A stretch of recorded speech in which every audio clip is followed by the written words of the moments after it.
आप सभी के अंतस्थल में बसने वाले प्रभु श्री राम जी से मेरा शत शत नमन। देखिए, जब भगवान श्री राम जी का नाम हम भक्ति पूर्वक श्रद्धा और आस्था के साथ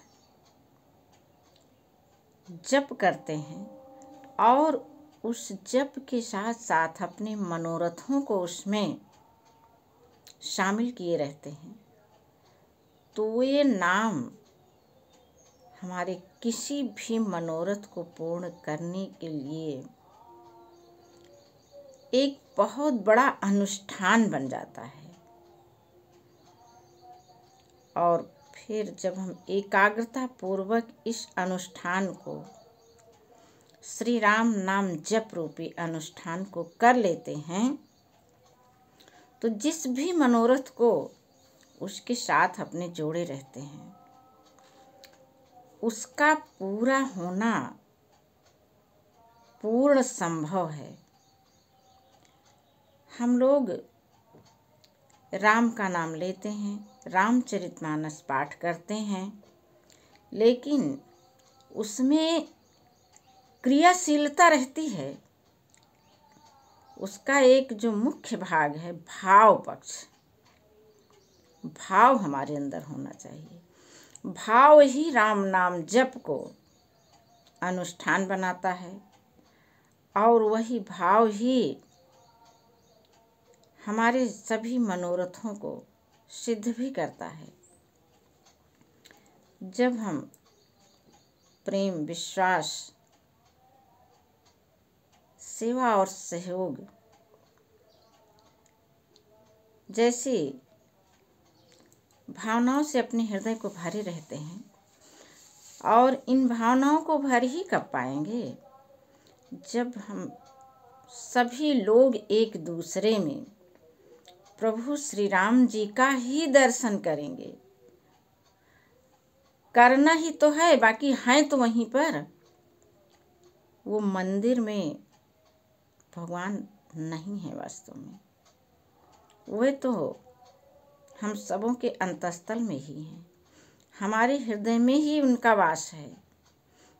तो जब हम सभी लोग सबके रूपों में प्रभु श्री राम जी का दर्शन करेंगे, तो हमारे सामने तो फिर अनेकों राम हो जाएंगे। एक राम को ढूंढ रहे हैं, लेकिन एक राम नहीं, हमारे साथ तो अनेकों राम हैं। लेकिन इस रहस्य को हम सबको समझना है, मानना है और उनके साथ वैसा ही बर्ताव करना है। संपूर्ण जीवन अपना व्यक्तिगत, पारिवारिक, सामाजिक सभी क्षेत्रों में हमारी सफलता सुनिश्चित हो जाती है जब हम सब में प्रभु श्री राम का ही दर्शन करते हैं। ऐसे ही कुछ भाव लेकर के तुलसीदास जी देखिए अपनी रचना करते समय ये कितनी विनीत वाणी में सबसे प्रेममय प्रार्थना कर रहे हैं। और इनकी वाणी में देखिए वो वाला चित्र दिखेगा हम लोगों को, जब भगवान श्री राम जी सीता जी का पता सबसे पूछ रहे थे, हे खग हे मृग मधुकर श्रेणी, वैसी ही कुछ प्रार्थना देखिए तुलसीदास जी भी सभी से कर रहे हैं। इस रचना को करते हुए रामचरितमानस पाठ की शुरुआत में ही उनकी ये वंदना दी गई है। अति अपार जे सरित बरे जौ नृपु सेतु कराहि, अचढ़ी पीपिल को परम लघु बिनु श्रम पारहि जाय। कह रहे हैं तुलसीदास जी कि जो अत्यंत बड़ी गहरी लंबी नदियां हैं, यदि राजा उन पर पुल बंधा देता है तो हम जैसे जीव की बात छोड़िए, छोटी चींटी भी उस पुल से इस पार से उस पार बड़ी सहजता से चली जाती है। इसी प्रकार मुनियों के वर्णन के सहारे मैं भी रामचरित्र का वर्णन सहज ही कर सकूंगा। वो इसमें अपना श्रेय कुछ भी नहीं दे रहे हैं। इसके पहले जिन मुनियों ने, जिन ऋषियों ने, तपस्वियों ने राम नाम की, रामचरित महिमा का गुणगान किया है, उसी के सहारे रामचरितमानस रचने की इच्छा बना के इस रामचरितमानस की वे रचना कर रहे हैं। यही प्रकार बल मन ही दिखाई, अब करिहो रघुपति कथा सुहाई। व्यास आदि कवि पुंगव नाना, जिन्ह सादर हरि सुजस बखाना। देखिए आजकल जो एक विषय है कितना अच्छा भी है, बड़ी सारगर्भित बातें भी हैं, लेकिन दुख इस बात का है कि यह विषय, इसकी जड़, इसका बीज तो रामचरितमानस में ही। वो विषय अट्रैक्शन ऑफ लॉ, आकर्षण का सिद्धांत, वह तो भारतीय संस्कृति के मूल में है, जड़ में है, बीज में है। उसके बाद भी हम लोग उसकी पहचान नहीं करते हैं। जिस दिन हम लोग रामचरितमानस में या भारतीय संस्कृति में इसकी पहचान करके अपने मनोरथों को इसके साथ लगाते हैं, सारे मनोरथ आकर्षित कर पाएंगे बड़ी ही सहजता से, सुगमता से, क्योंकि यहाँ पर तो सब कुछ पहले से धरा भरा हुआ है। जैसे तुलसीदास जी कह रहे हैं कि ऋषि मुनियों ने जो रामचरित्र का वर्णन किया है, उसी की सहायता से मैं आज ये दूसरी पुस्तक भी लोगों के लिए इसकी रचना कर रहा हूँ। सेवा और सहयोग की भावना का मिश्रण इसमें डाल करके तुलसीदास जी ने रामचरितमानस की रचना की, और इसका प्रतिफल हम और आप देख रहे हैं कि हमारे घरों में अपना स्थान बनाए हुए हैं। पूजा स्थल पर नित्य इसका हम लोग पाठ कर रहे हैं, चारों तरफ इसका पाठ हो रहा है। बस एक बात मुझे आप लोगों से कहनी है कि इसे क्रिया में ही न शामिल करें, इसको अपने भाव से जोड़ दें, तुरंत प्रतिफल हमको मिलने लगता है। हम सबसे अधिक अमीर व्यक्ति, सुखी, संपन्न और आनंदित व्यक्ति बन जाते हैं जब रामचरितमानस में के पाठ में हम अपना भाव पक्ष जोड़ देते हैं। राम नाम का जप करते समय उसमें अपनी भावनाओं को शामिल कर देते हैं। क्या कह रहे हैं कि यही प्रकार बल मन ही दिखाई।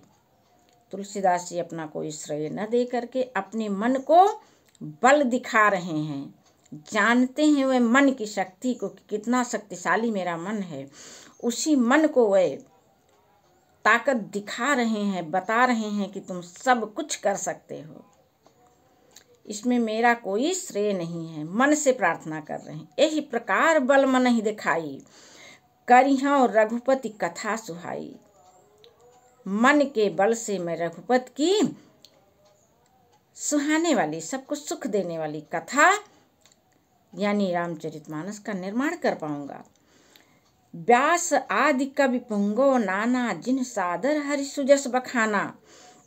व्यास आदि जो अनेकों श्रेष्ठ कवि हो गए हैं, जिन्होंने बड़े आदर से श्री हरि के सुयश का वर्णन किया है। और जिन्होंने किया है, फिर आगे उनके लिए क्या कह रहे हैं? चरण कमल बंदो तिन्ह के रे, पुरवहु सकल मनोरथ मेरे। कलि के कबिन्ह करो परिणामा, जिन्ह बरने रघुपति गुण ग्रामा।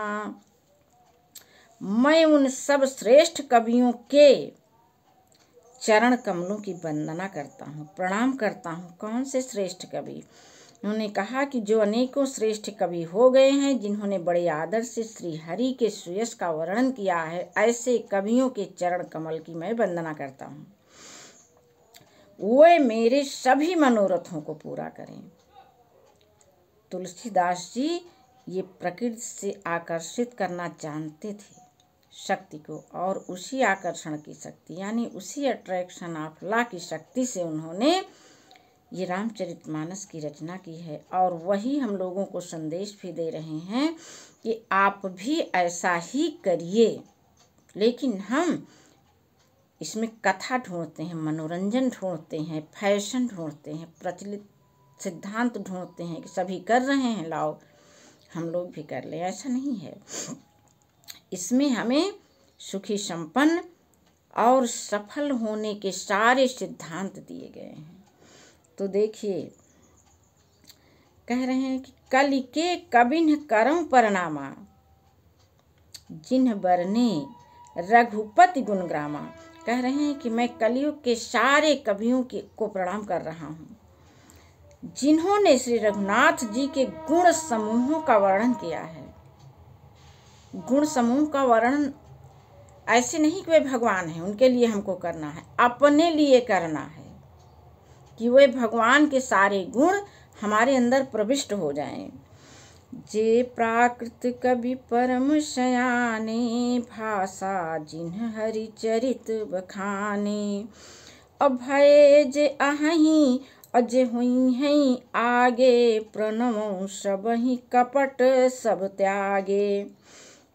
जो बड़े बुद्धिमान प्राकृतिक कवि हैं, जिन्होंने भाषा में हरि चरित्र का वर्णन किया है, जो ऐसे कवि पहले हो चुके हैं, जो वर्तमान में उपस्थित हैं और जो भी आगे होंगे, तीनों कालों के कवियों को वे प्रणाम कर रहे हैं। इसी को कहा जाता है त्रिकालज्ञ होना।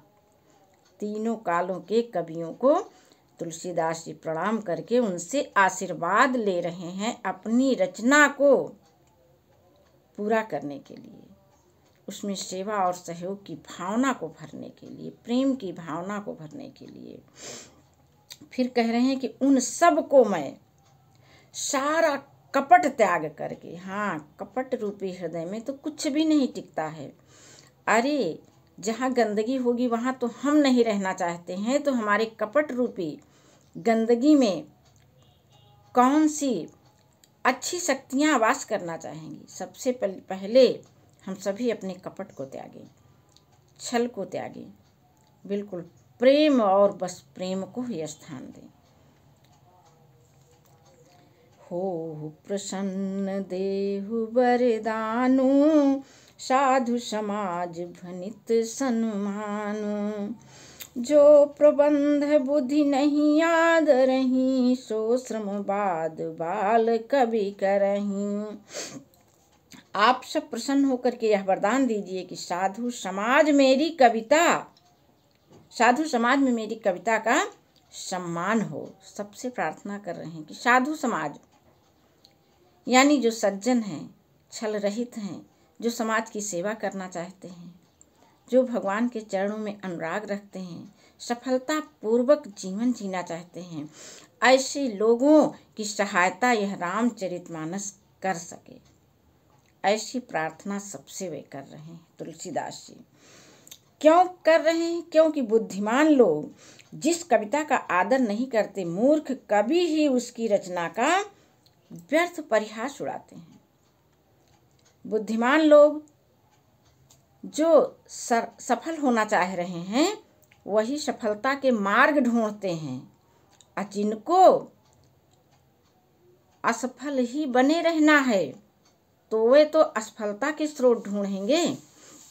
और तो और इसी रामचरितमानस में सफलता और असफलता दोनों है, क्योंकि यह पूर्ण सत्य है। कहाँ ही वेद इतिहास पुराना, विधि प्रपंच गुण अवगुण साना।